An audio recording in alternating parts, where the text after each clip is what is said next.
But when they start building palaces to themselves, this I don't like. Gaon Yaakov itself, it's a great thing. If it's pnimi, don't project it. Don't build a palace to your national identity and make your national identity the big thing. Because then, instead of Bait le Hashem, it becomes Bait le'umi. Instead of a house to Hashem, it becomes a national house, a national shelter. This video was made possible through the kind support of my sponsors over at Patreon. Patreon is a great way to help independent creators like myself produce original content. If you'd like to get more English language videos from me, please consider becoming a supporter via Patreon.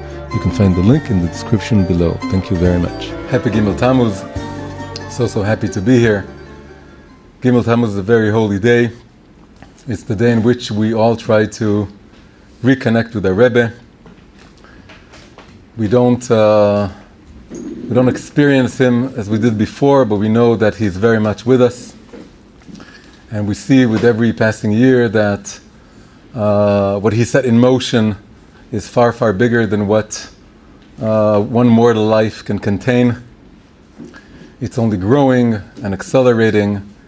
And not only is it increasing in numbers, the number of shluchim, the number of people whose lives are touched by the Rebbe, is increasing with the years, but even the principles that he set forward regarding, we can call domestically, how to reach other Jews, how to touch their souls, how to light up their neshamot, and also globally, how to affect the world and how to have the light of the Torah spread to the world, and how to deal with different challenges, like the challenges we're dealing with right now throughout this war for almost 2 years now.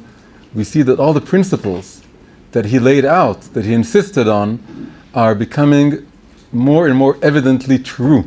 We see that they work, that his approach that may have been controversial and may have been off-putting to some people, we see that in the long run, he turned out to be right on so many different topics. So this is a wonderful, beautiful day for us to connect to the Rebbe and to try and reconnect every year. It's now 31 years since Gimel Tamuz, and every year, on the one hand, it's becoming more distant and more harder to recollect on one level. On another level, it's becoming even more obvious and more felt just how much everything that he's been doing and everything that he started and everything that he set in motion is only increasing, and we should all increase from strength to strength with everything that the Rebbe gave us. It's also my personal birthday, so Mazel Tov, Gimel Tamuz.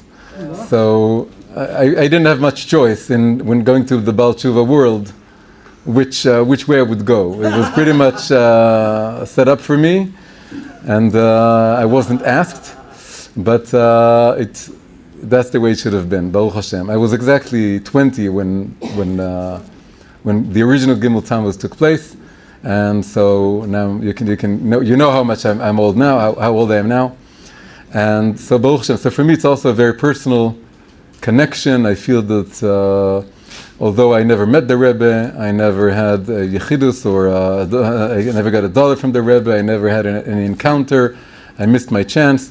But I do feel that he started the whole tshuva revolution. And it was through him, and in a way, without having met him, I felt as we all do, a very personal connection. I felt that he was the one who got me, who understood me. I was coming from the university with all this philosophy in my head. And the only rabbi I could meet, not in person, but his writings and the stories, that I felt knew exactly where I was coming from, and also knew where I was going, and what would push me in the right direction was him. So I have this very personal sort of affinity and bond. So this year, since the last Gimel Tamuz, has been very dramatic, and a lot of different things have happened. We were already in the war last Gimel Tamuz, but this has been a year of so many events. It's unbelievable. And we've seen the debilitation of the Hamas and the Houthis and the Hezbollah And that caused the unbelievable fall of the Assad regime. And all this paved the way to the Line Rising campaign, which is what we has just now. When we set this up, it wasn't even clear where this was going. As we all know, things have been happening so quickly. And so about 2 weeks ago, the whole title of Israel on the Rise came from this very optimistic class that I gave just a few days after Line Rising began. And I gave this whole class, and I said that the history of Zionism, the whole history of Jews, so many Jews, not all Jews, but so many Jews, almost half the Jewish people coming back to the land of Israel, it's taking 3 steps. We can see that there are 3 steps, that one has already happened, one is taking place, and the other one, it's up to us. So I said the first stage was we came with the mentality of we just want to build a national shelter, just a national shelter. We don't want pogroms, we don't want the Holocaust, we want our own villa in the jungle, and we're going to keep our villa safe, and we're just going to stay in our shelter. And if someone attacks us, we're going to attack back. It's all defense, and it's all just responding. There was nothing proactive, and there was absolutely zero thought about influencing the whole region. Iran thought about influencing the whole region. Turkey thought about influencing, but Israel, no, we were just a shelter, a national shelter. And then and what happened on October 7th was that the shelter collapsed. It caved in on us. We realized that maybe you in the villa you can forget about the jungle, but the jungle doesn't forget about the villa. And the jungle is teeming with hostile life, and then it attacks you. And if you stay in the shelter, if you're only in the state of mind in the shelter, it's going to cave in on you more and more. And then what happened was that without intending to, we gradually rose to the challenge and became something we never planned on being, which is a regional power. We became a regional power. We started thinking about how to change the map of the Middle East. So that was amazing.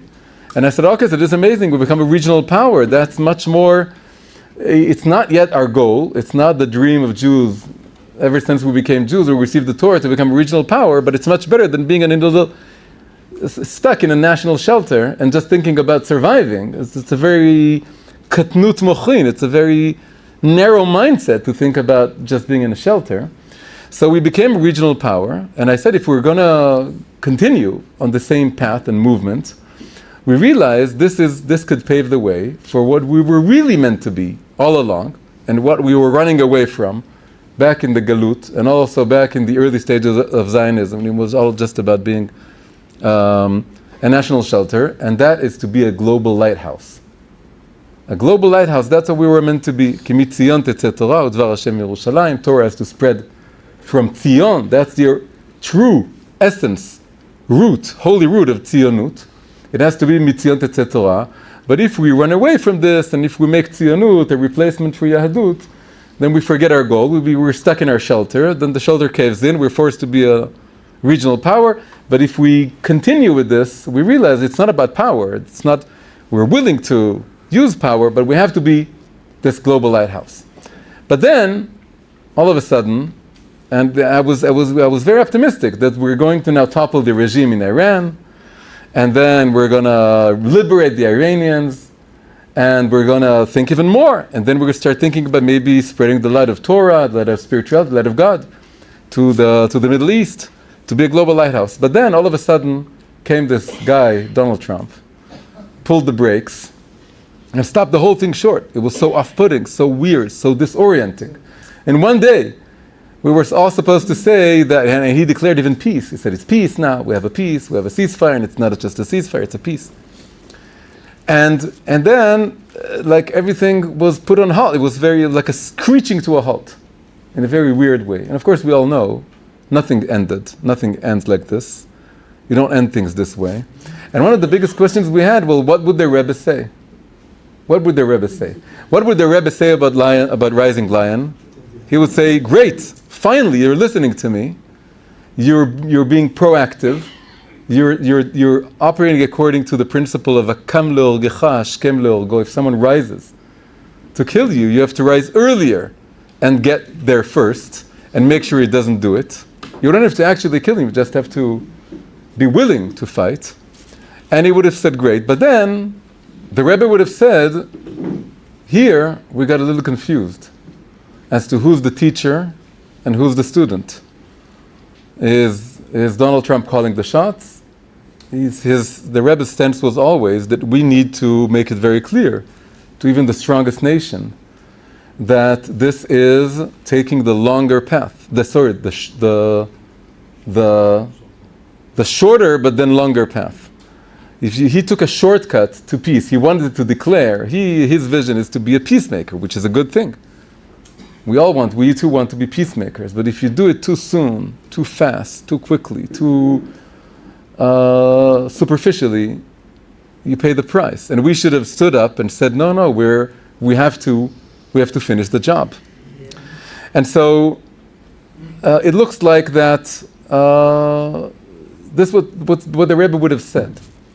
So what I want to do here tonight is I want to try and channel the Rebbe, what we're all trying to do, and try and figure out what would be his message for us right now. And what we can learn from the Rebbe's approach and the Rebbe's vision and the Rebbe's principles for everything that's going on right now. So that's just the intro, just to get us started. Chaim l'chaim. Looking at the Rebbe's approach to the whole topic of wars, security, defense, how to wage a war, there was something that took many people by surprise. A lot of people, it was back in the day, was a lot of hippies, a lot of very liberal people. The time that the Rebbe was operating was the time of the rise of, it was called the New Left, and it was the hippie movement, the counterculture. And for many, many people, up to this day, people are very surprised that the Rebbe's political stance is right-leaning. It takes them by surprise. I saw this, and a lot of people saw this. Why? Because they saw that the Rebbe was full of love for everyone. The Rebbe was very kind. The Rebbe was very forgiving. The Rebbe was very liberal in his psychological approach, in his interpersonal approach. He wasn't the conservative type. He was innovative. He was surprising. He was pro things like feminism, like the not as it is, but he said that the main principle of femininity rising was a good thing. He thought about Judaism being more global, more universal, values that were identified with the left. But then they heard what he had to say about the wars and about the Middle East and about the stance Israel should take with its enemies, and all of a sudden they heard someone who was very now there was a video spreading around because Netanyahu is rising, Israel is rising, Netanyahu is rising, and the blessing that he gave him is that he should continue with the hard line. That's what the Rebbe said. He should continue with the hard line. And the Rebbe stressed this again and again, that we need to continue with the hard line, and that would be the road to peace. And we should be very, very strong and very clear about all of Eretz Yisrael belonging to the Jews, and about even conquering all the way to Damascus, and everything he said was even radical right wing. And people were very confused. They said, but we thought you were a lefty. You were so liberal, and so everything was so about love and kindness and just accepting everyone for who they are. And that was part of what is called the Nesiat HaFachim, the carrying of opposites, the paradoxical nature of the Torah, of Judaism. That's what it's all about. So in a way, you can think about what was the Rebbe's approach to the whole thing. He took the principle of Chabad, the most basic principle. It's on the first page, on the frontispiece of the Tanya, which is that we have to take the long and short path to everything. That it's always tempting to take the shorter path, but if you take the shorter path, you get to the gardens, the orchards, you get to an external, superficial result, but it's gonna set you back year and another generation, because it's always tempting to take the short route and you get to a superficial result, and it's a feel-good result. But if you understand how the world works, you have to have moach shalit halev, you have to have more patience and more gevura and more headiness, and then you take the longer path, and then it doesn't seem to take you into the beautiful gardens and orchards. It's not as pleasant, it's not as nice, you don't have all these roses, and not everything is flowery and hippie, but you'll get to what the hippies want, what the liberals want, what the leftists want, what the peace lovers want. That's where you'll get. And we see this in so many different levels. So we'll just give 3 examples of this whole approach. The basic approach, again, is he wants the long and short path to peace. The long and short path to peace follows the idea of et milchama ve'et shalom, a time for war and a time for peace. You want to get to the time for peace, you have to go through the time for war. The faster you acknowledge the fact that you can't run away from the wars, the sooner you realize and you acquiesce yourself to the fact that this is the nature of the world, there are wars and conflicts, the sooner the conflict will end and the sooner peace will come. And that's the challenge we're all facing. That facing the confrontations and the hardships of life, the sooner you realize that they're there and the world is very harsh and you have to face it headlong, the sooner you're going to get to your ideal utopia of a peaceful world. So we'll give just three examples. So the first example I mentioned, he said, I love peace. Judaism is all about peace. The goal of the Torah, the reason the Torah came into the world is to bring peace to the world. That's the whole ultimate vision. And I'm not the belligerent type, and no Jew has ever been the belligerent type. It's not who we are. But we do realize that, like I said, et milchama ve'et shalom, is that hakam le'orgecha hashkem le'orgo. You have to rise up earlier. You have to be willing to appear like the attacker, like the one who's making the first strike. And he emphasized, it's not hakam le'orgo hashkem ve'orgo. Hakam le'orgecha hashkem ve'orgo. It's not rise up earlier and kill him. It's rise up earlier, lehorgo. Lehorgo, it just means that you need to make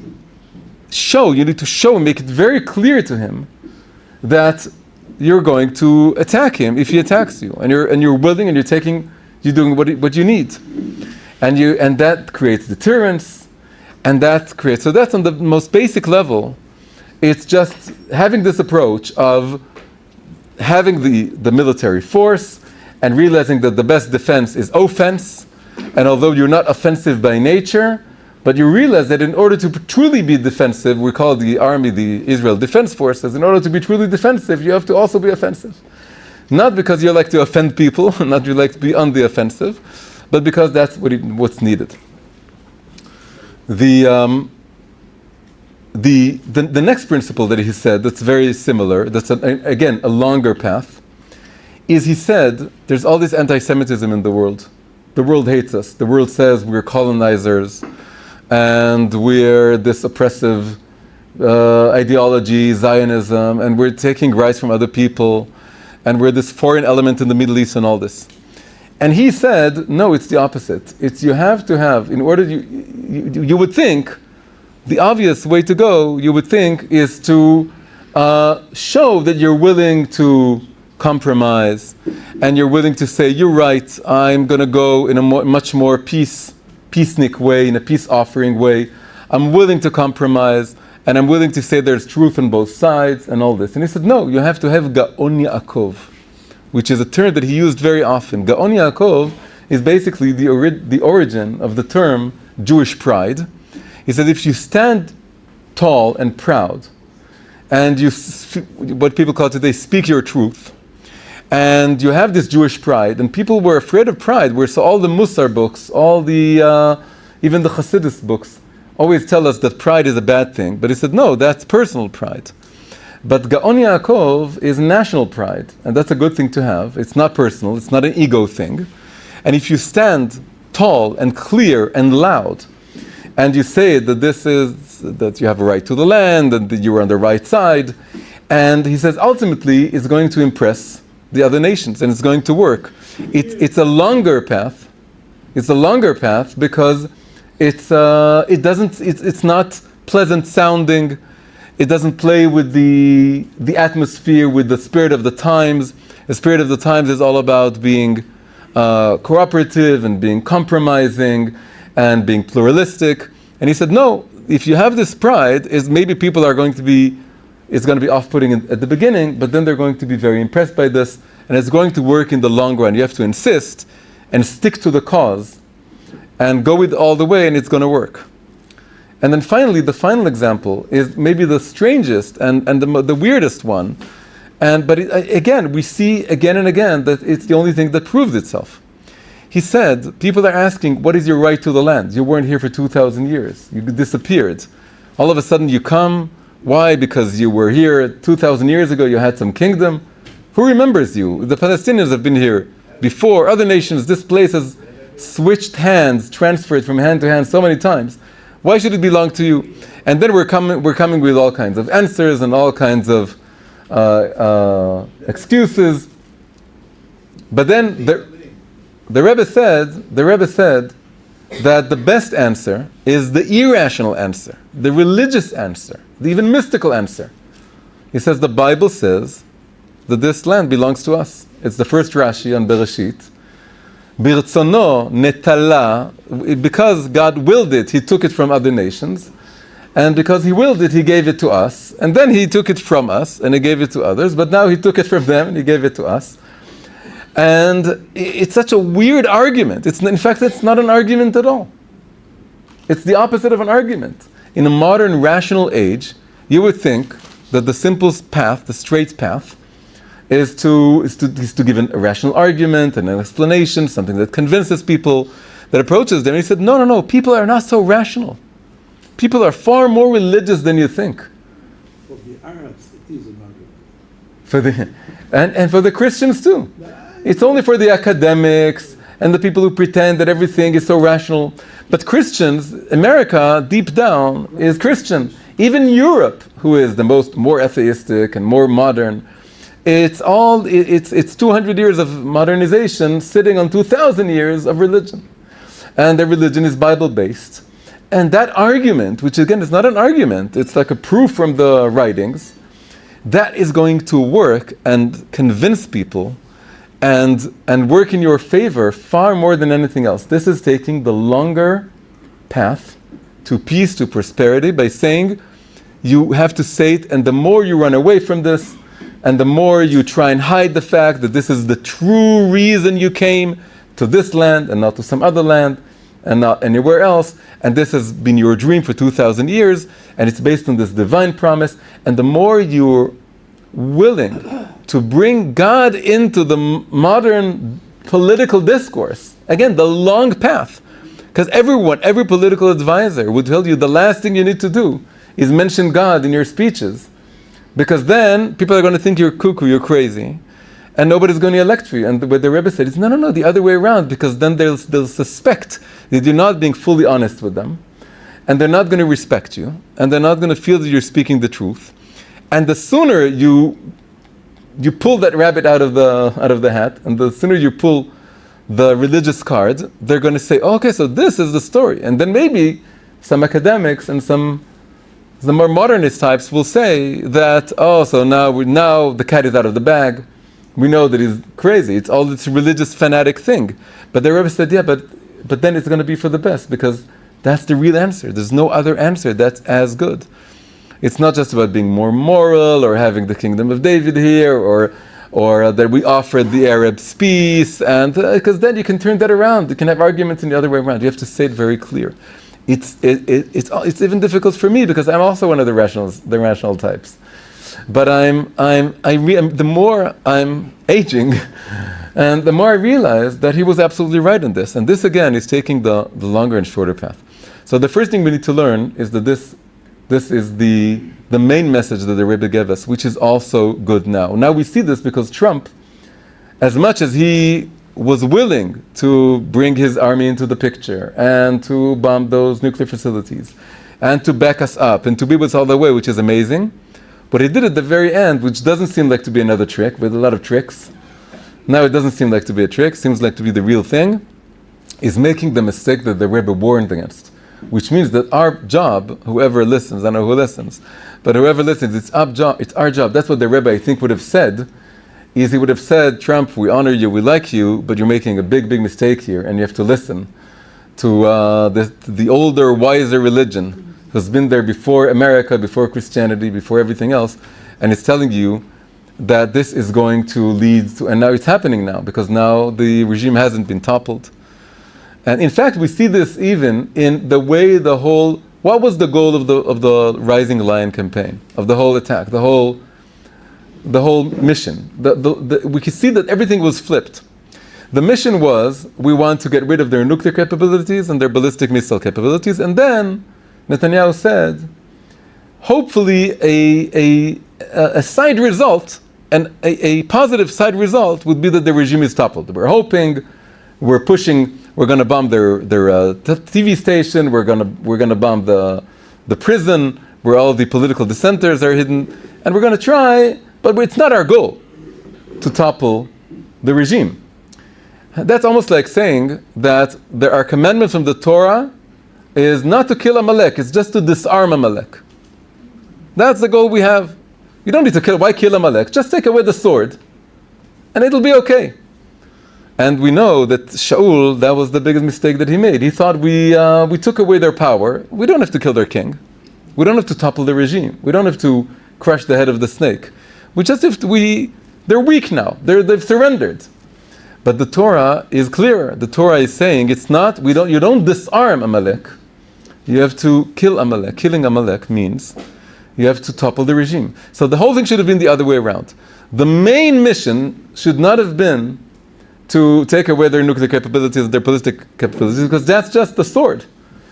The main goal should have been, because what I said when I was hoping that this is going to lead somewhere great, I thought that we're growing from a national shelter to a regional power, but it's not. It didn't really happen. It was only the beginning of a regional power. A real regional power is you think you have a strategy. A strategy is that we need to get more countries to work with us to realize that the first goal, not a hopeful side effect, a collateral effect, is that the main goal is to topple the regime, and then we can also take away the nuclear capabilities. And also nuclear capabilities can be used also for good things. The main thing is not so the whole thing was upside down because we haven't learned the message. But going all the way with the Torah focuses on the Amalek.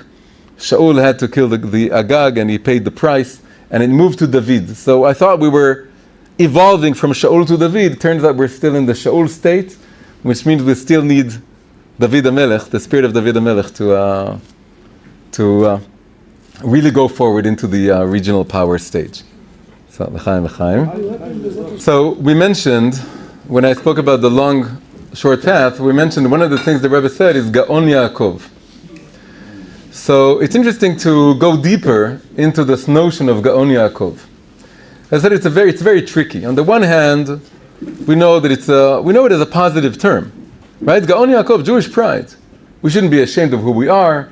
And one of the greatest things the Rebbe gave us is that all his shluchim, wherever they go, is they strengthen the Gaon Yaakov.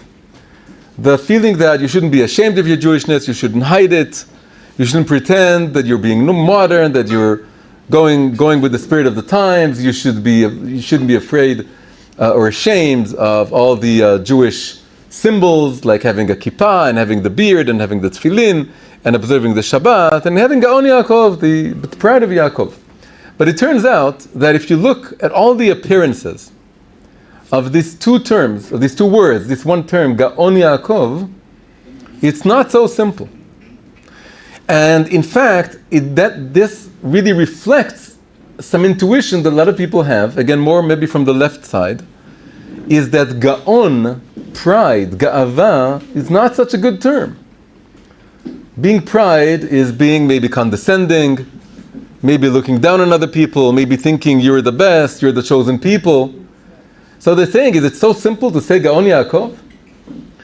So the one phrase that the Rebbe quoted endless times is Gaon Yaakov asher ahev sela. That God loves Gaon Yaakov, which is a verse from Psalms, Tehillim. But that's the fourth and final appearance of the term Gaon Yaakov in the Tanakh. It takes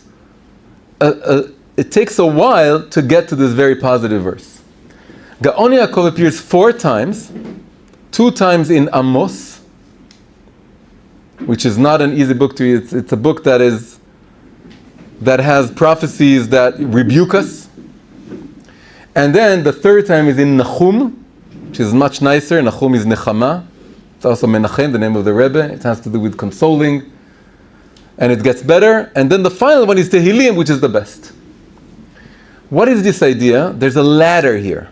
We have to climb a ladder in order to rectify and purify and refine the term Gaon Yaakov. It's not so simple. The Rebbe was positive. He went straight to the 4th verse. But the Rebbe always encouraged us to go beyond his own sichot. And he said he was very disappointed that people are were not having enough chidushei Torah. He said, why are you only teaching my own sichot? I want you to have your own chidushim. People were so intimidated. But the fact that we have to go deeper into something, into a topic, like what he said, Gaon Yaakov so many times, this is like an invitation for us to open this up, unravel it, unfold it, and see everything that's going on there. And I think for our generation, it's more crucial than back then. Why am I saying this? Because when the Rebbe was saying and stressing all the time, we should have Gaon Yaakov, and he only focused on the positive verse, he was looking at a generation that was ashamed of his Jewishness, that one was apologetic about his Jewishness, and then he said, don't be. You have to stand loud and proud and say that I'm Jewish and I'm proud of it, and so on. But what's happening now is a bit different, because ever since October 7th, we see now that the people are much prouder about their Jewish identity. And it's not all the way. It's not everything that Judaism is all about, but the amount of Magen David that people have and are standing and are put it, because you experience such an unbelievable shock of anti-Semitism in October 7th and post-October 7th, that now we have a lot of Jewish pride, and just that the whole country was filled with the flags and with the Magen David and with the Yachad Nenatzeach. And now there's the opposite danger. The opposite danger is of what we call Kochi v'otzim yedi, the strength of my own hand gave me all this power. It's all about me. It is true that it's nice Netanyahu started mentioning God at the end of every speech. Be'ezrat Hashem b'yachad nenatzeach. Even Trump said all of a sudden, God, we love you. And it's like this outburst of God, we love you. But it's good to remember that we need that Gaon Yaakov is not so straightforwardly positive in the Tanakh. So let's go over the verses. And so it's 4 mentions, and it's like a ladder going up. If you're thinking in these terms, I'm a student of Rabbi Ginsburg, you have 4, you think about Yud Kei Vav Kei. You start thinking it from lower hey to the Vav, to the upper hey to the Yud. It helps. You don't have to have it, but it helps. So, what's the first appearance? First appearance in Amos, chapter 6. And it says, God says, Meta'ev anochi et gaon Yaakov ve'armenotav saneti. Now the first word is tricky here. Meta'ev with an aleph. Meta'ev with an aleph is an ambiguous word. It could either mean I loathe or I desire. Because if the aleph turns into an ayin, which sometimes happens, then it becomes loathing. But if the aleph remains an aleph, it has to do with ta'ava and te'avon, so it's I desire. But most commentators and all English translations that I went over go with the first negative term. Most commentators. Why? Because of the continuation of the verse. Meta'ev anochi et gaon Yaakov. I am meta'ev. Again, ambiguous. Either desire or loathe. 2 opposites. Gaon Yaakov. Ve'armenotav saneti. And I despise, and this is not an ambiguous word. Saneti, sin'ah. It's a very clear word. His palaces.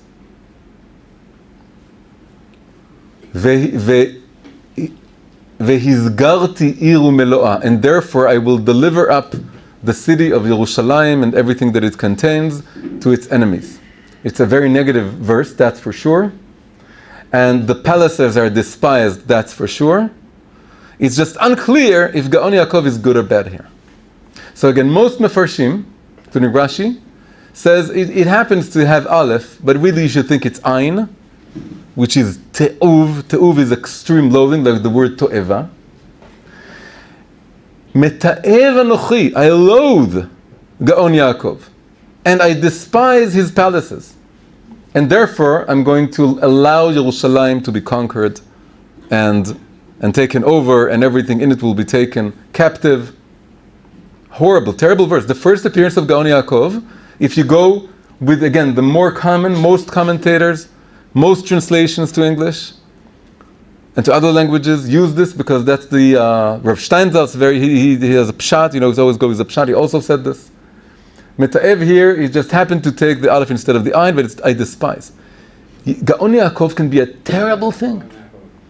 Gaon Yaakov, if you're prideful, but you're taking it in a way that hides the fact that it's all coming from Hashem, Gaon Yaakov can be used to hide Hashem, becomes a horrible thing.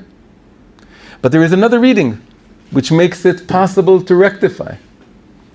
It could be that Gaon Yaakov I do love. Meta'ef with an aleph, with a ta'avon, I love it. But when they start building palaces to themselves, this I don't like. This I hate. Gaon Yaakov itself, it's a great thing. If it's pnimi, don't project it. Don't build a palace to your national identity and make your national identity the big thing. Because then, it's instead of Bait le Hashem, it becomes Bait le'umi. Instead of a house to Hashem, it becomes a national house, a national shelter. A nation state, just like every other nation state. This, be very careful. It can be destroyed in one instant. In the modern secular Israeli culture, when they say, if God forbid, the state of Israel collapses, they call it Chorban Bait Shlishi. A lot of Israeli secular Jews say this. If God forbid the Iranians would have gotten their nuclear power, it would have been Chorban Bait Shlishi. But we'd never built the Bait Shlishi. Yeah, but because they think about Medinat Israel as the Bait Shlishi. This is Armenotav Saneti. I despise the palaces. The Gaon Yaakov, it's up to you. I gave you an ambiguous word. Because it's not bad in itself. If it goes along with constantly saying, thank you Hashem, it's all through you. This house is for you, it's not for us. What happened in Megillat HaAtzmaut? Megillat HaAtzmaut is maybe, I made the connection when I gave the class about the national shelter and all this. I said that we're fighting Iran. Iran is Persia. Persia is Scroll of Esther. Scroll of Esther, God was not mentioned. Why? Because the miracle was hidden. In the modern history of Judaism, we have another scroll where God is not mentioned. And that's the scroll of independence. Megillat HaAtzmaut, it's also called the scroll. And God is not mentioned, but not because there's a hidden miracle, but because we want to make the miracle disappear. We're building a palace to ourselves. And the compromise that some people did want God to be mentioned in the scroll of independence, and a lot of people didn't want, because they said, no, it's us, it's not him. If we would have waited for him, we would have stayed in Galut, it's all us. So the compromise was Tzur Yisrael, which is saying, taking the word Israel and saying, so if you want to think it's God, you can, but we're going to mean that it's our own strength. And this is Armenotav Saneti. And God is giving us a warning through Amos. Be very careful not to build a palace to yourselves. Gaon Yaakov could be good, could be horrible. If it leads you to building a palace, it becomes something that I meta'ev. I loathe it. Just like I hate the palace. Same synonyms. If you take the Gaon Yaakov in a good way, which means you rise up, but you're also very humble. This now Parashat Chukat. Parashat Chukat starts with the red heifer. The red heifer is a big paradox. Paradox starts with the word para. It's a paradox. It's a para aduma. It's a big paradox. Para is a cow. Ox is a male cow. So para and ox. It's a paradox.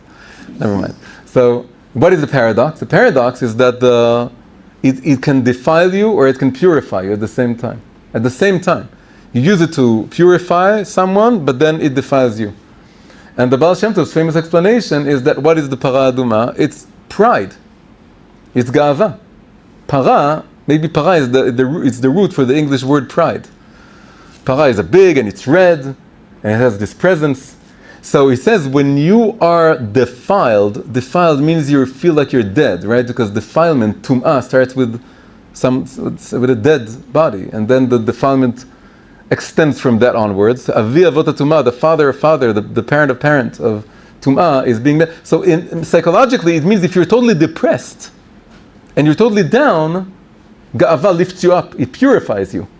But once you're up, it defiles you. It ruins everything. It takes the beauty out of it. It's not nice. When someone is depressed, you tell him, come on, believe in yourself. You're talented, you're good. You should tell yourself also. When you're depressed, you should tell yourself, I'm worth something. God believes in me. He gave me another day.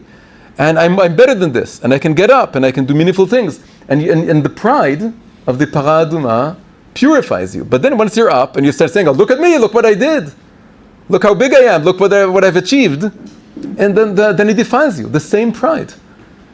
So if you're depressed and you're down, it gets you up. And then once you're up, it takes you down. So this is, Gaon Yaakov is exactly this. It's a two-edged sword, a double-edged sword. So if it goes in the direction of a palace, it's bad. But if you do it, but then the palace is for God, that's good. So that's the first appearance. Amos chapter 6. Second appearance is Amos chapter 8.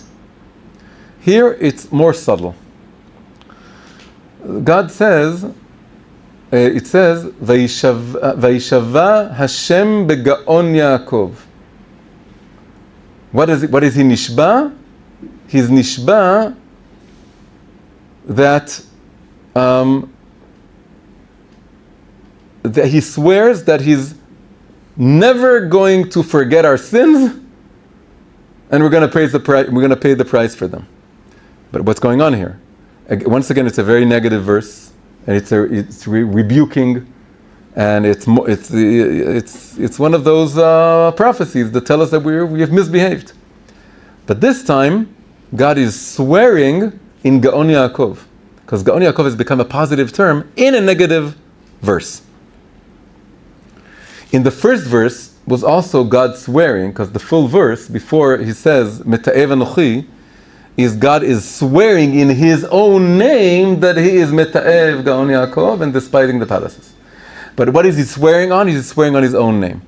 In the second verse, Gaon Yaakov has become a good term, a positive term. It's been elevated. It's gone up. We're gone up another rung in the ladder. And then God is swearing Vayishava Hashem begaon Yaakov, that He's never going to forget our misdeeds, and we're going to pay the price, and there's going to be terrible things coming. But all of a sudden, Gaon Yaakov is something stable, something eternal, that God is saying, this is waiting for you to be worthy of. You're not worthy of it, but you can be worthy of it, and you're going to pay the price, but you can then rise up to this thing. So that's much better. Now we close the book of Amos, we open the book of Nahum. Nahum is much nicer, kinder, it's nechama, it's solace, it's consolation. What is the third verse? The third verse is Veshav Hashem et Gaon Yaakov ligaon Israel. God shall return Gaon Yaakov to the level, or to the stature of Gaon Israel, which is another term we're not using. Gaon Israel appears to be something that's never damaged and never falls down and cannot be defiled. It's something essential about our nature. Gaon Israel is something that we can never touch it, we can never pull it down. Even if we're building the palaces and we're making Gaon Yaakov, and even if we're calling it Medinat Israel, this palace, and we're saying it's all about us, the name Israel itself, Gaon Israel itself, is untouched. Because Israel is the higher level of Yaakov, of Am Israel. So God says, Veshav Hashem Gaon Yaakov ligaon Israel. He shall return, He shall uplift, He shall restore the level of Gaon Yaakov to Gaon Israel, which means now, if you refine it enough, it connects to your eternal essence of what you are, what you were meant to be, and then it works fine, because Israel is someone who has the name, God's name is mentioned within the name, and you remember that it's a name we got from God. Yaakov is our earthly, it's our mundane name. Israel is God-given. It's all about something that is totally not us. And we have the gratefulness there, and we have the acknowledgement of what we truly are, and that it's all coming from Him. And it's straight, right? It's Yashar El. So, Veshav Hashem et Gaon Yaakov leGaon Israel. And only then do we get to the verse that was quoted again and again, dozens of times, or hundreds of times by the Rebbe. Vayivchar, in the beginning, Vayivchar Hashem et Nachalatenu, that He chooses for us our Nachala, our resting place, our, how do you call Nachala, our heritage, the land that's our heritage. Et Gaon Yaakov asher ahev Selah. Now we get to a totally unambiguously positive word, the opposite of the Et Armenotav Saneti, that I despise the palaces, because Sin'ah is the opposite of Ahava. Now we get, it's not Meta'ev Anochi, which could be good, could be bad. Now we get to a totally positive term, and it's Tehillim, and the spirit is totally changed, and that's what the Rebbe quoted. But tracing back the evolution of the term, we see that we have to incorporate a lot of not just national pride, ga'ava le'umit, but also a lot of national humility, anava le'umit. So again, it's a context. It's context dependent. If people are overly apologetic of their Jewishness, and they don't want to declare that they're Jews, and they're assimilating, you have to tell them you need Jewish pride. But now that we have a lot of Jewish pride, but it's not going in the right direction, and we need a lot of also national humility, anava le'umit, we need to remind people, or remind ourselves. And that's the message we need to get across, is that we don't want to be a regional power because we don't want to just be powerful. Because if you now go to the Israeli culture, and you go to Netanyahu, and you go to the government, you go to all the people, and you say ga'ava le'umit and Gaon Yaakov and being unapologetic, it's good. It gets us to fight Iran proactively, and it gets us to do a lot of things. But it could get us to a place that we're going to say ma'atzama, I'm a regional power, then kochi ve'otzem yadi. With ma'atzama comes power. There's the cliche, with great power comes great responsibility. One of the superheroes says this. But we can say we have power, but we don't have responsibility. Responsibility, taking responsibility over the Middle East, taking responsibility over Iran, over other countries, has to do with the mentality that we are just Kohanim, Mamlechet Kohanim, a kingdom of priests. We're supposed to spread the Torah to the world, which means we have all this humility before Hashem.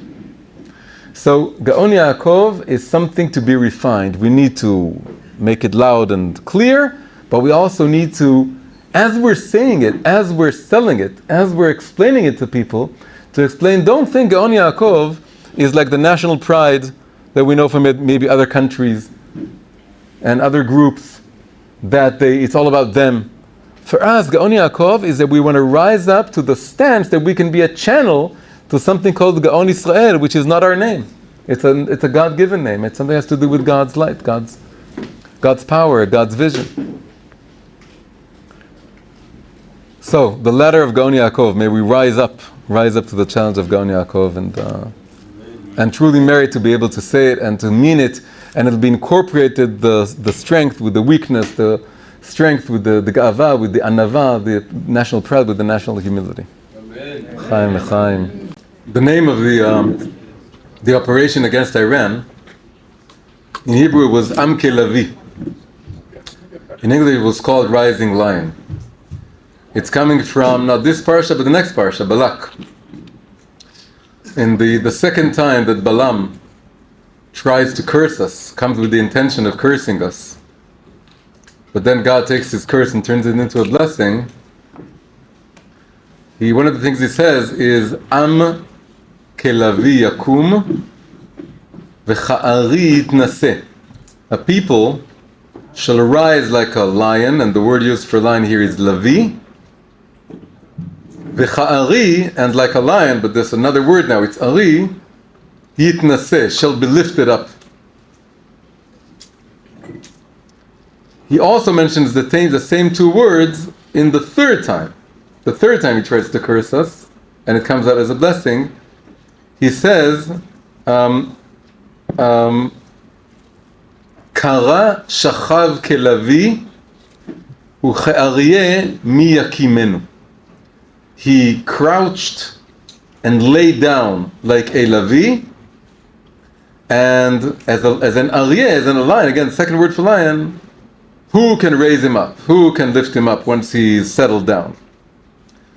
The first appearance of these two words appears to be when we're fighting, and the second one is once we've finished fighting and we're ruling, and then we can't be beaten, we can't be toppled, we can't be taken down from where we are. But what's the thing with Lavi versus Ari? What's going on here with the two words? What exactly is Lavi? There are actually 7 words for lion in Hebrew. 7 different words that are used for lion. There's also Laish and Kfir and Shachat and Shachal. A lot of words. But here we have 2 of them. We have the Lavi and the Ari.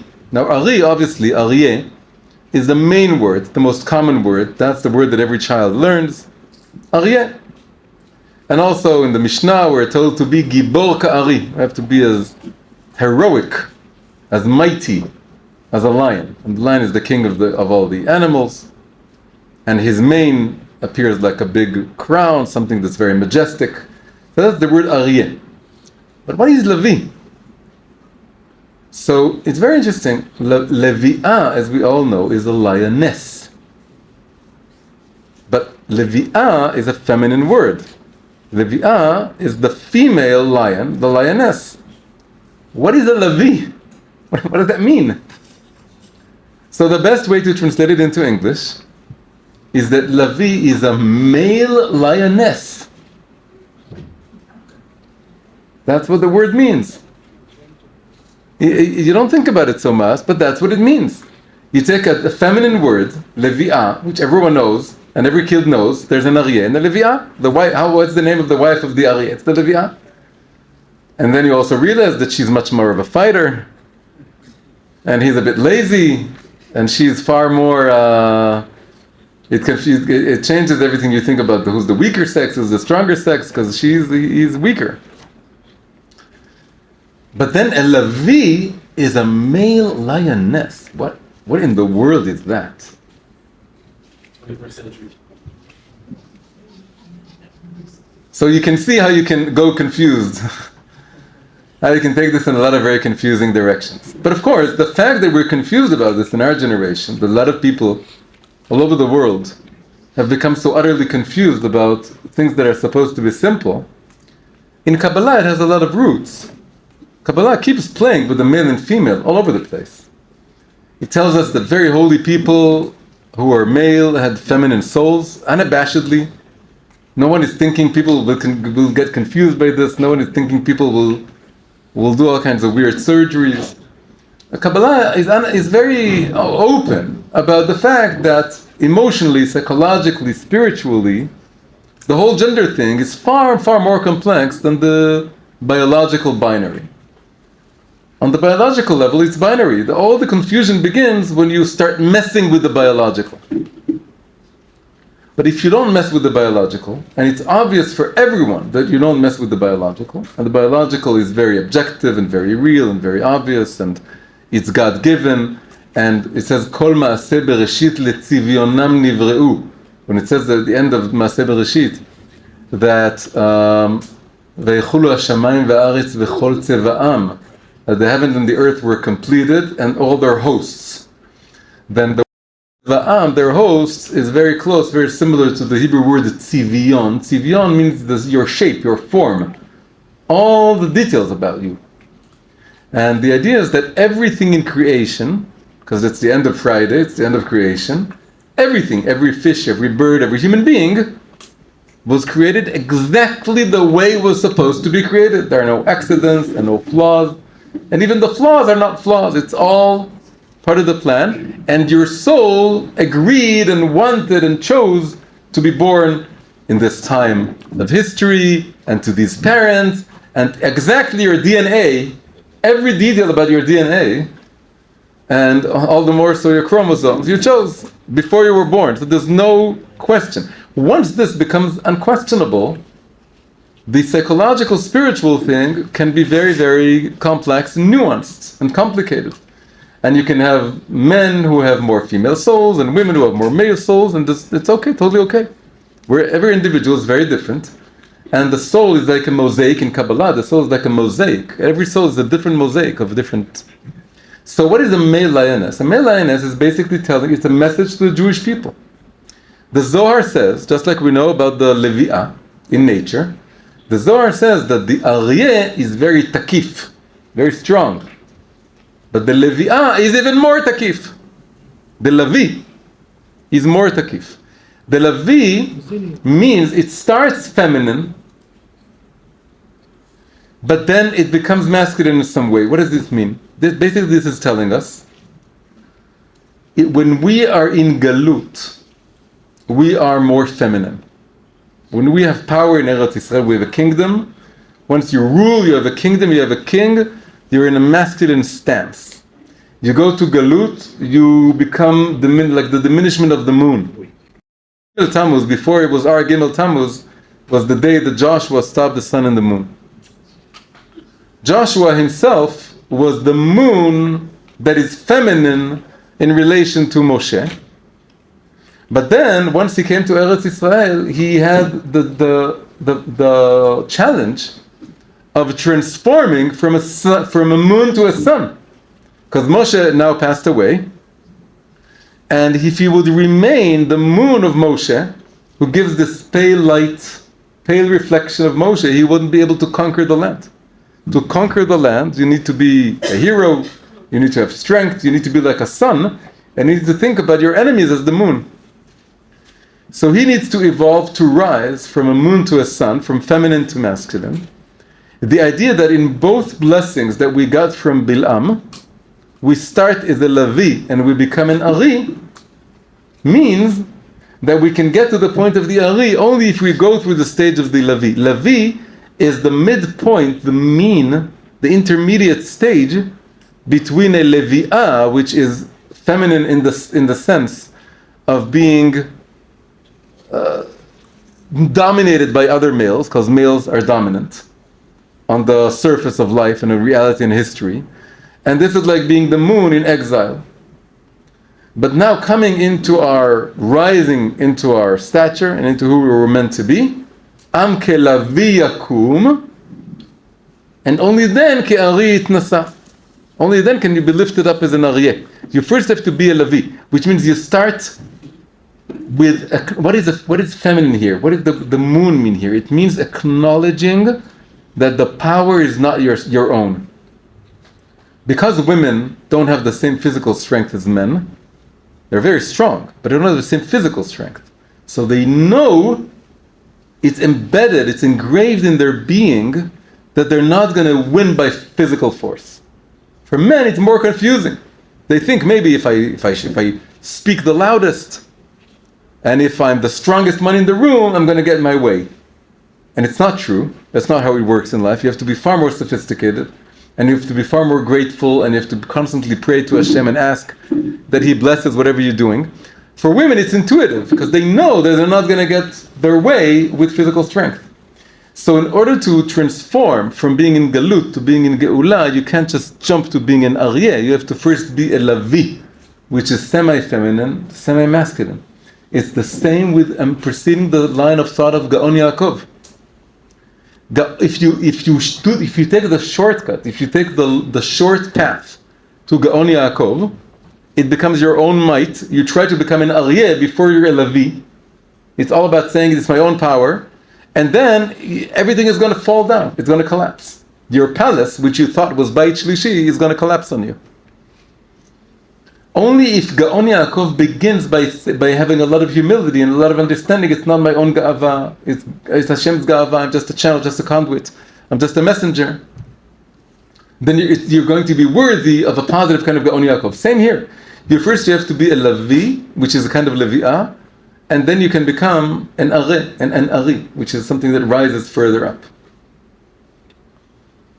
So that's just taking this idea. Now, what did the Rebbe say about Balak? One of the things he said about Balak is he said about this, in the third blessing we have Kara Shachav Kalavi. Then the word Shachav is ambiguous. People are unsure if Shachav means that you're so strong you can lie down. That's one interpretation. But the other interpretation is that you're asleep in Galut. And he focused on that, and he said, don't mistake the Lavi. Right now he appears, if you go with the negative Perush, Kara Shachav Ke Lavi. He appears to be sleeping in Galut, but no, only his body is sleeping, his soul is awake. I am asleep, but my heart is awake. Ani yeshana v'libi er. The Lavi will rise and become an Aryeh. Just wait. It'll happen. So that's the kind of evolution we have to work with. There's a beautiful gematria that Rav Ginsburg, you know that I don't do gematrias, but Rav Ginsburg, that's how he thinks. It's if you take a blood test from Rav Ginsburg, you're going to see just numbers and letters. That's what you're going to see there. That's what he has for DNA. So he did a beautiful gematria, which is just lovely. So Lavi and Levi'ah, the only difference is hey, right? It's 5. So it turns out that Lavi is the gematria of Chala, and Levi'ah would be the gematria of Chayil or Chayal. Now Chala is something very feminine. The women do the Chala. But the gematria of Chala is Lavi, the male. Lavi, the male lioness. And the Chayal is a male soldier. It's not a Chayelet. Today we have also Chayalot. But Chayal is male, but Chayal is Levi'ah. What is the idea? The idea here is that the soldier, the Chayal, fighting in the front, where does he get his koach from? From his Eshet Chayil, who makes the Chala. Chala equals the Lavi. And the Levi'ah, who's at home, she's the real Chayal. Because there are many women at home now. With all the men fighting in the wars, the women are at home, and they're the real Chayal. So it's reversed. You would think that the real Chayal is on the battlefield, and there's the woman at home making the Chala. But it turns out it's the opposite. The soldier at home, he needs to not think about his wife and maybe go fight, but really it's his wife giving him all the koach. My son just started reading the famous book by Viktor Frankl, Men in Search of Meaning. And it reminded me of something I didn't remember. That one of the things that kept him going in the camp in Auschwitz is having conversations with his wife. I just remembered that he was working on his book and he has this mission to write his book. But Viktor Frankl, one of the things he did was that he would speak to his wife in his head. So the wife would give him koach, right? So the Chala equals Lavi. The Lavi is the fighter, and the Levi'ah is the Chayal. So that's a nice little thing to have in the background. Now, all this leads us to one of the most beautiful midrashim. That's really the main thing I wanted to bring to you tonight, which is a midrash that explains to us what is the only thing that a lion is afraid of. We are the lion. We have to evolve from being a Levi'ah to a Lavi to an Aryeh. And what is the one thing the Aryeh is afraid of? So this is a midrash in Masechet Shabbat, Tractate of Shabbat. And the midrash says that there are 5 large, frightening animals who are afraid of much, much smaller animals. The whole idea, before going into the details, the whole idea here is that we spoke about the sun and the moon. In the beginning of creation, God diminished the moon. The moon was equal in size to the sun, but for various reasons, God diminished the moon. And then God told the moon as a compensation, He told the moon, Davka, because you're small, you'll have the ability to creep in, to crawl back into the kingdom of the strong, and you'll be able to shine during the daytime. So the moon dismisses this and says, it'll be like a candle in the noontime. It's nothing. And God doesn't say anything. But it turns out that a lion at noontime can be something very frightening. The moon thinks it's worthless, but it's not worthless. For example, what can the moon coming in, right? When you're walking in the daylight, and all of a sudden say, hey, there's the moon, and it's nighttime, right? If you're a kid, and you notice the moon in the middle of the sky at daytime, it's a weird thing. Wow, I thought the moon is only at nighttime. There she is. And she appears harmless, and meaning she doesn't add any light. It's like a candle at noontime. That's what the moon said when she was diminished. But if the moon moves into the right place, she can totally eclipse the sun. That's what God was talking about. When God said, you're going to have the ability to rule, to govern, both by night and by day, she thought, I'm going to give a little light, and it's going to be worthless, just like a candle at noontime. But he said, no, it's not what I meant. I meant is that there are certain moments in time, and you'll be able to totally eclipse the sun. And this is the story of this midrash.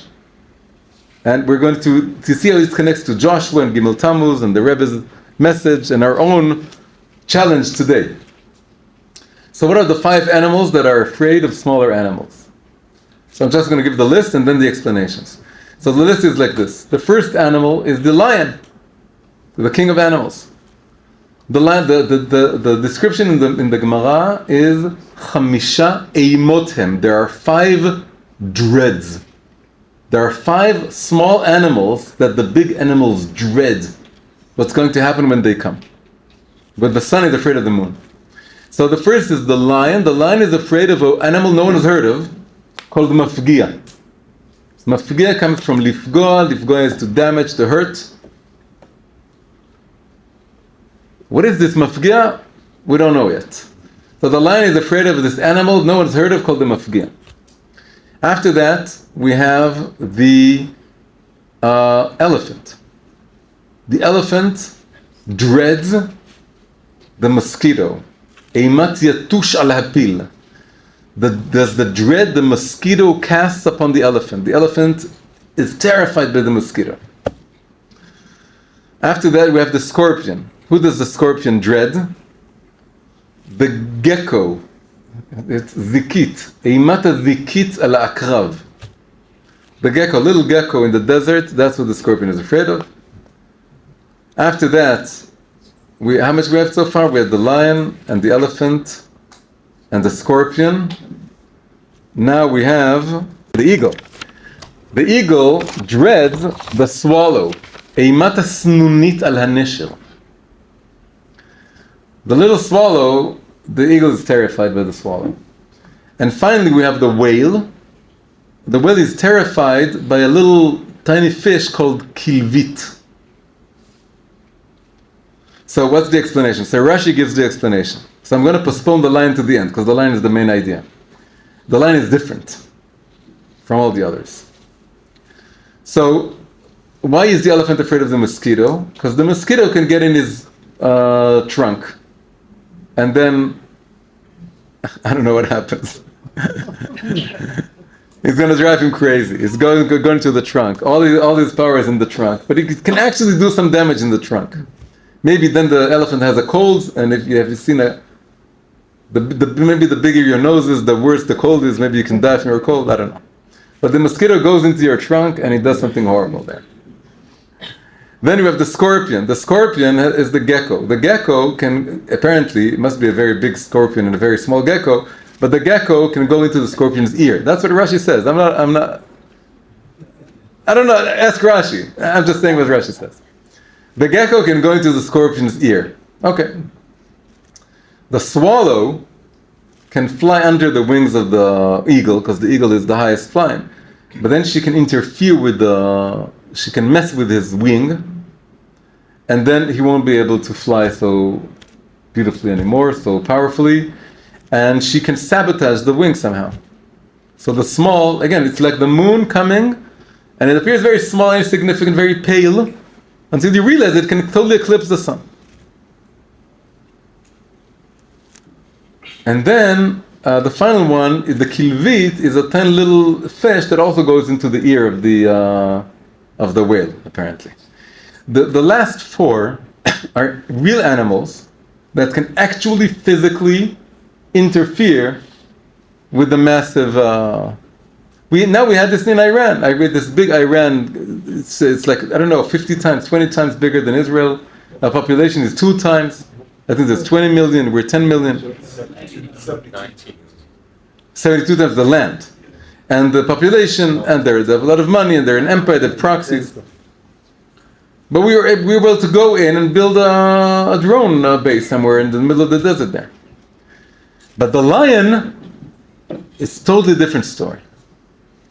The mafgia is an animal that we haven't heard about it, but it's an animal that the only thing it doesn't go into the nose of the lion, doesn't go into the ear of the lion, doesn't go into the armpit of the lion, it doesn't tickle the lion, it doesn't make the lion sneeze. It makes a sound that sounds like a bigger, frightening animal, and the lion is terrified. It becomes the cowardly lion from the Wizard of Oz, and it runs in the other direction. That's what the Gemara says, Rashi says. Now, what's going on here? So if you just read it, you say, okay, so there's 5 big animals, they're afraid of 5 small animals. But then it turns out that the lion is very different. The lion doesn't have an objective fear. It's all in his head. He has nothing to... The elephant has something really has to fear something. And the scorpion and the eagle and the whale. They really have something to fear. The lion has nothing to fear. It's all in his head. What happens is the mafgia, he does a pigua. The pigua, he just makes a boom sound or a roaring sound. It's like in cartoons when you have this big shadow and it's a little mouse casting the shadow. The mafgia so let's put it in a much simpler terms. The lion is afraid of fear itself. It's afraid of something that's non-existent. It's an illusion. It's paranoia. He has nothing to fear. He's the strongest one. He's the king of the animals. Now, we are likened to a lion by Balaam, who says that Am kalavi yakum v'cha'ari yitnaseh. Ve'kara shachav kalavi ve'cha'ari mi yakimenu. Who can lift us up once we rule like an aryeh? There's only one thing that terrifies us, is the illusion, the feeling that we are smaller than some other bigger, imaginary, illusory animal or enemy that doesn't exist. So what's the story here? We think that we are still a moon and we are afraid of being the sun. We think that we're very small and pale and that we can easily be eclipsed. There's also the eclipse of the moon. But once you realize that you can eclipse the other suns, you have the power to eclipse, then you realize you become you become as heroic as the sun. I only today realized something very profound about the story of Yoshua with stopping the sun and the moon. I never paid attention to this. When Yoshua is fighting in Giv'on, and he says, Shemesh beGiv'on dom, v'yarech be'emek hayalon. I always remember that he freezes both of them. He freezes both of them because he wants the day to be longer so that he can finish the war. And that's the miracle that happens. Now it is the longest time of it's the longest days now, but apparently extended even more. And then I realized it's not what's going on there. He stops the sun in Giv'on, that's where he's fighting, but the moon is in a very distant place. The moon is in Emek Hayalon. Emek Hayalon is nowhere in the area. It's a very different area. He wants the moon to stay out of the picture. The sun is stopped so that the day is longer, and he wants to fight. But the moon, he wants to not be in the picture. Just don't come here. So we can say he doesn't want nighttime to come, because maybe the night will push away the sun, or maybe this moon will eclipse the sun. But we can also say it's all this inner psychological dialogue within Yoshua. He says, I am used to being Moshe's moon, his disciple, his student, doing what I'm told, just getting his delight from him. But Moshe is nowhere. There's a new generation. I have to be the leader now, the fighter now, the warrior, the one who gets. I have to be the sun. So I need to command the sun, to freeze the sun, to hold the sun right here in this battle. I need to be the sun. We were told that he was able to stop the sun by singing the song of the sun. When you sing the song of the sun stops short. So he embodied the sun. And then he had to tell himself psychologically, moon self, old Joshua, who is the moon, stay in Emek alone, stay far away. Don't come here. Because, again, he's afraid of his own littleness. The lion is afraid of himself. There's no other bigger animal. It's just big illusion. It's like the sin of the spies who thought that this country is full of giants. So, we can say that this is the psychological dilemma of the Jewish people in our generation also. The psychological dilemma is that in the Galut we felt very small, very diminished, very pale, and very cowardly. And we started building up our strength, but we need to continue on this path and muster even more strength. And realize that we were put here not just, again, to continue with this path of being a regional power and then a global lighthouse. We need to dare to be the sun of the Middle East, not just the moon. The moon is preserving the Galut mindset. So we need to say, Shemesh Begivon Dom, stop right here. I want to embody you. I want to be connected to you. Again, if we go the long path, first it's all Hashem and it's all from Him. And I'm just a Levi. I'm just a Levi. I don't have my own Gaon. I don't have to build my own palace. If you start with this humility, and then you build up, that what I tried to do with this whole evening is I started by stressing the humility, and now I'll go the other. Once we've established the humility, then we should be extreme. We should go in both. It should be extreme on both sides. So once you're extreme in the humility on the one hand, then you don't just like you don't let the pride go into your head in the first stage, you don't let the humility go to your head in the second stage. Shemesh be'emek hayalon, stay in Emek hayalon, stay far away. I'm fighting in Givon now. I can't think like a moon.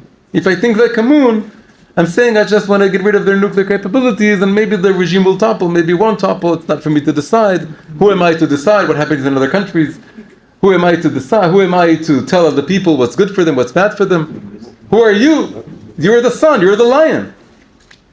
You're afraid, what you're afraid of, it's your own shadow, it's this little animal that's making a big roar, a big sound, but it's nothing, it's imaginary. Chaim. May we rise to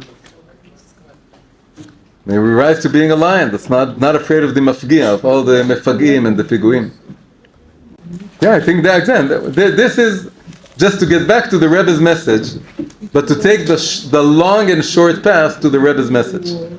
What I tried to do this evening is the Rebbe was telling us to have Gaon Yaakov and to be proactive and to rise to the challenge and to go forward and to spread the influence of the Jewish state and subdue our enemies. Yeah. And to do so with the Jewish pride and with carrying the flag of the Torah in a very unapologetic way. But I wanted to include the more feminine or the more vulnerable or the more humility, humble aspect of it. Because it's coming, you find it, when you go into Gaon Yaakov, you find it there in the first verses. You go into Amka Levi, you find that you have to be Levi before you're an Ari, which means you have this. And even you go to the Ari, you see the Ari is also afraid of something. You have to confront our fears. So it all has to do, if we would just have been, let's be strong and let's be proud and let's march forward and let's be on the rise and let's conquer the Middle East, then the element would have been missing. So that's what I tried to explain. The whole idea in the end with the lion is that the lion, once the lioness does the fighting, once she fights, the lion doesn't have to be as strong, because the Zohar says the lion is not as strong as the lioness. Why? Because all the battles have been fought. So he just needs to rest and maintain the power that's been established. And for that, you don't need to be a big fighter. You're able to go from a lioness to a lion. A lion is not a big fighter, but he doesn't need to be a big fighter. So when in the fighting stage, you need to have more courage and more, fighting spirit, but also at the same time to have this sense of acknowledgement and gratitude to Hashem that it's all coming from Him. You don't need so much. When it all come down. You don't need the two extremes. When you have peace, you're just a lion. A lion isn't as courageous as a lioness, and he isn't as and he's not as humble or as a lioness. He doesn't have this humility and he doesn't have this strength. He's in the middle and he's just resting and is ruling. Chaim. So final thought of the day. When Yehuda approached me, the original topic was supposed to be something else. Yehuda said he wants to reconcile it's Chabad that there's arguments within Chabad. Why should we argue? We're supposed to be all unified. B'yachad nenatzeach. And we see that when we fight an external enemy, we're all united. On October 7th, we were all united. On the first days of the Amka Lavi, we were all united. But the moment we lapse back into our routine, we go back into Rak Bibi, Rak Lo Bibi, this and that, and all the infighting continues. And it's so sad. But in a way, it's a reminder that we can have all these external enemies, but ultimately you go back home. It's like a couple that have marital issues. And then when they go and they diss on someone else, they feel great. Or they go to other places, and then maybe they go to a demonstration also, to maybe demonstrate against the other group, the other camp. But then they go home, they have to go back to their marital issues. They can't, there's only so much you can, only so far you can run away from these, from your own problems. And we saw this, by the way, last week in Korach. Korach, we were in Shlach, we were about to conquer the land of Israel. And we were all united. Let's go, all the Meraglim together, 12 different tribes, all good together. But then it didn't work, and they got afraid, and we sinned. They would get stuck for 40 years in the desert. And the next parasha, Korach, is infighting. Korach is rebelling against Moshe and Aaron. Once you have this feeling that we're going to have this big victory over Iran, and then it stops, Trump pulls the brakes, and then we're back to our own infighting. The right, the left, the Datiyim, the Chilonim, the Chassidim, the Mitnagdim, and even within Chabad. And it's been going on for 31 years, even more. So I once heard from Rav Ginsburg. Rav Ginsburg, one of the things that are so nice about him is that everyone is sure that he belongs to the other camp. And unless they like him. If they like him, everyone is sure they belong to their camp. If they don't like him, they say, oh, he belongs to the other camp. Why? Because he's thinking outside the box, outside all the boxes. So what he gave once, what I think should, for once and for all, resolve all the inner conflicts in Chabad. It's like once you hear this, we can stop arguing, and hopefully it'll spread to all the Chassidim and Misnagdim, Datim and Chilonim, Yemanim and Smolanim, Jews and non-Jews, humans and aliens, everywhere. And there'll be global cosmic peace. So, right, it starts within, peace starts within. So he asked a very simple question, and he gave not a simple answer, but not that complicated an answer either. A very beautiful answer. The simple question was, where is the Rebbe now? After Gimel Tamuz, where is the Rebbe? And he said, so, hang on. Where is everyone? Everyone, we're not just one thing. We have at least 5 levels. We call them Nefesh, Ruach, Neshama, Chaya, Yechidah, right? So he said, it depends which part. And then he gave the following answer. I think it's an unbelievable answer.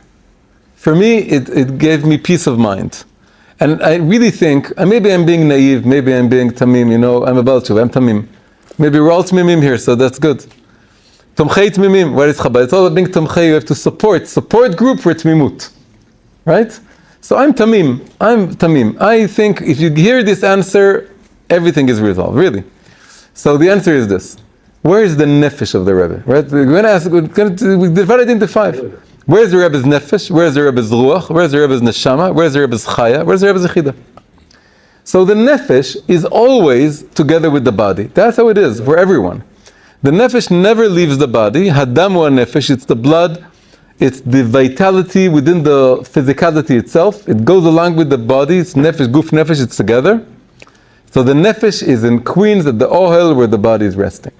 Maybe some people say the bodies are resting there, but we, the Rebbe would say that the Rebbe Rayat is also tzimtzum lo kifshuto, and he's still here, present, but every week would go to the Tzion. So in as much as he would go to the Tzion and we can go to his Tzion, then the body is there and the nefesh is there. And we know who loves the Tzion and who doesn't love the Tzion so much, so that's a good answer for them. Now we go to the Ruach. The Ruach is the spirit. What is the spirit? The living spirit. Where you live, where you teach, where you daven, where you do your work. Where is the spirit? Where is the Rebbe's Ruach? None of them are in the world to come. Because he's not the type. That's one thing all the Chabadniks agree. The Rebbe is not the type to say bye-bye and go rest in some Gan Eden. It's not the type. So it's all here. It's just where exactly. So the Ruach is in 770. That's the Ruach HaChaya. That's where he lived. That's where he taught. That's where he davened. That's where he met everyone. That's where he gave the dollars. So the Ruach remained there. We know who likes the 770, who's the dominant power there. So they're absolutely right. The Rebbe is there, alive, in spirit. The Ruach is there. Just the nefesh is in the crown heights. That's it. And the nefesh is in the crown heights, but the ruach is in 770. So you go both ways. You can go endlessly, but it doesn't matter. As long as everyone, just these 2 levels, is supposed to make peace in Chabad, I think. Once and for all. But there's more to go. The neshama. What is the neshama? Neshama is the intellect. The nishmat shakai shin daled yud tevinem. It goes with the binah. It's the intellect, it's the intelligence, it's all the Torah learning. If you, for some reason, you can't go to America because the skies are closed, now they're opened again, but you can be connected to the Rebbe here and now. If you open a book of Sichos, you learn the Sicha of the Rebbe is there. The neshama of the Rebbe is absolutely there. In all the Torahs and all the Sichos, all the Maimorim, the Rebbe is there.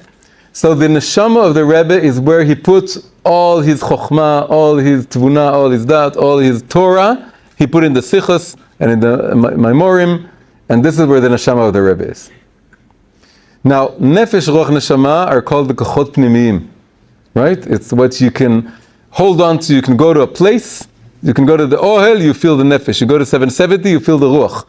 You open a sicha of the Rebbe wherever you are. Could be soon it's going to be Mars. Elon Musk is going to build a Chabad house on Mars. You can go there. You can open a sicha of the Rebbe. It's going to have the neshama of the Rebbe. Chaya and yechida are mekifim lights, right? The surrounding lights. Now the Rebbe said, if you stay with me here in Crown Heights, you can get my nefesh, you can get my ruach, you can get my neshama.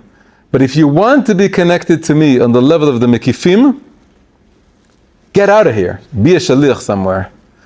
If you're a shaliach, you're an extension of me. Shlucho shel adam kmoto. You're not here to see my kochot pnimiyim, because you're not here to be with me, to see me daven, to listen to my sichos firsthand, to come to yechidus. You're not going to have the nefesh ruach neshama. You're going to have something much bigger. If you're a shaliach, you're an extension of my essence. You become connected to me on the mekifin levels. I am impregnated within you, I'm behind you, and I'm operating through you. It's much bigger, much greater than being up close, like every normal chassid with his normal Rebbe. I want you. You want to be close to me? Turn around and go somewhere where you're needed, and then you'll be connected to me on the mekifin level. So the chaya and the yechida are the mivtzoim, the shlichos. So if you're a shaliach of the Rebbe, you can be a Chabadnik. You don't have to be a Chabadnik, because the Rebbe gave shlichuyot to every Jew who would listen. that every Jew is a shaliach. We're mamlechet kohanim for everyone. So once you're a shaliach of the Rebbe, the chaya of the Rebbe is there in all the mivtzoim and all the shlichuyot. Everything you're doing as a shliach of the Rebbe, Chabadnik or non-Chabadnik, you're a shaliach of the Rebbe. The chaya of the Rebbe is there in your mivtza, in whatever it is you're doing. But what about Yechida? Yechida is part of the Mekifim.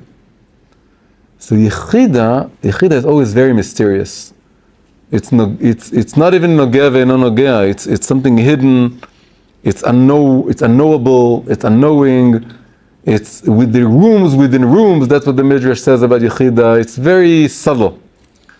So it's one particular mivtza, the most precious to the Rebbe, the most, in a way, what moved the Rebbe, what motivated the Rebbe behind everything that he did, is mivtza Mashiach. Mivtza Mashiach, that to bring Mashiach, and to have the nekuda meshichit light up in whatever it is you're doing. It's very subtle. You can't place your finger on it. But if what you're doing has Mashiach in it, so you're the chaya. Right, you're connected to the Rebbe, the Chaya level. You're doing a mivtza. You're teaching, giving a class.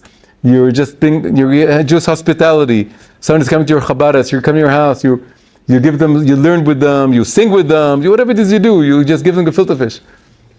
But if within you the Mashiach element is present, it's alive, it's lit up.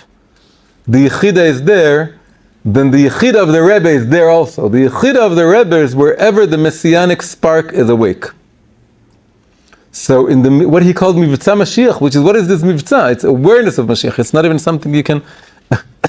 I know that there's this Yechida. I know that Mashiach is coming.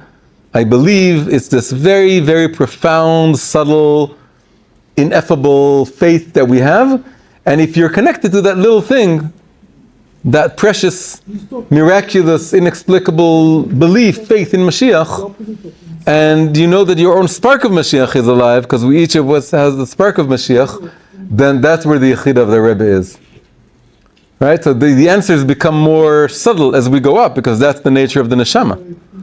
So the nefesh is a place we go to. It's a tzion. It's a very, it's 2 feet or it's 4 feet over 4 feet. It's very small.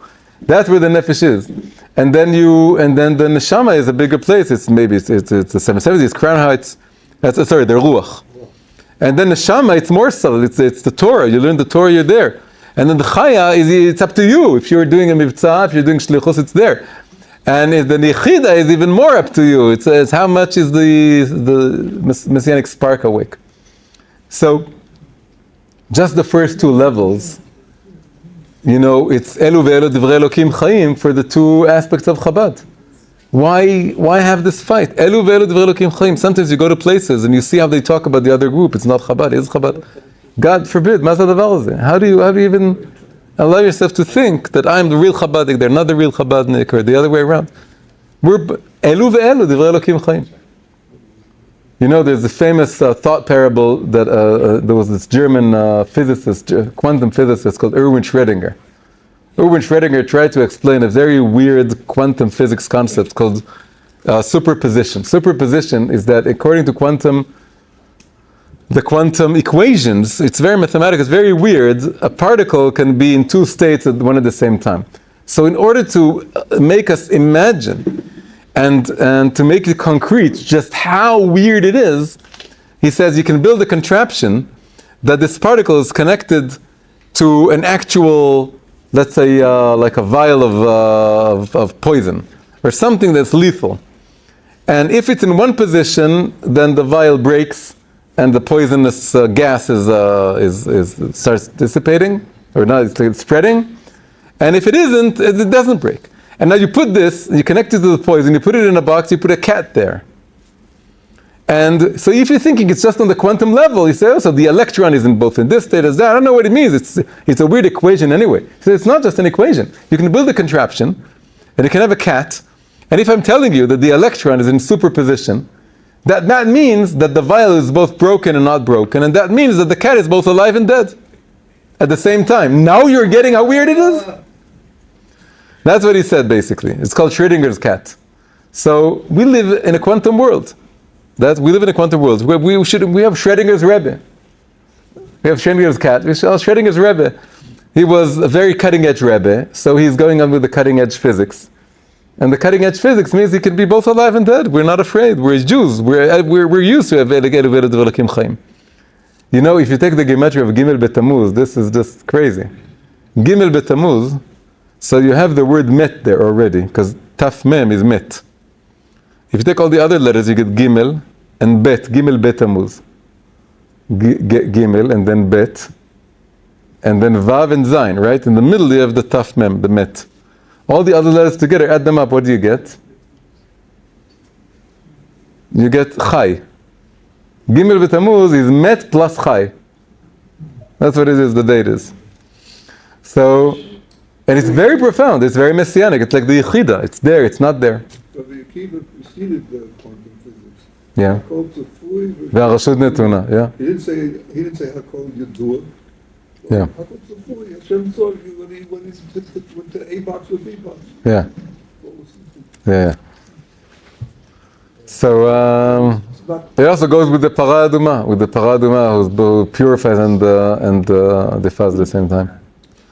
So anyway, I think it's a beautiful idea. For me, it was just so beautiful to hear about this, and just to be able to think in a way that's doesn't take a camp. You know, if you divide into camps, into miflagot, Korach is Vayikach Korach, Onkel said Vayitpalag Korach.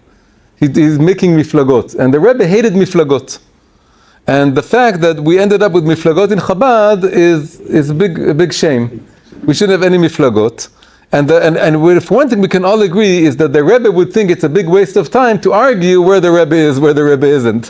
So it's a good question to ask, just to say everyone's right. Everyone's right. He's both here and there, and in Nefesh and the Ruach and everything. And so now we can just do what he wanted to do. What did he want to do? To stop all the miflagot. The miflagot mindset all over the Jewish people all over the world, and to be united with the concept of Mashiach and Geula and Hashem Yitbarach, bringing the light into the world. L'chaim, l'chaim. Hi everyone, if you enjoyed this episode, please press like, subscribe to the channel, and leave a comment. If you want more English language videos from me, please consider becoming a supporter via Patreon. You can find the link in the description below. Thank you very much, and see you in the next episode.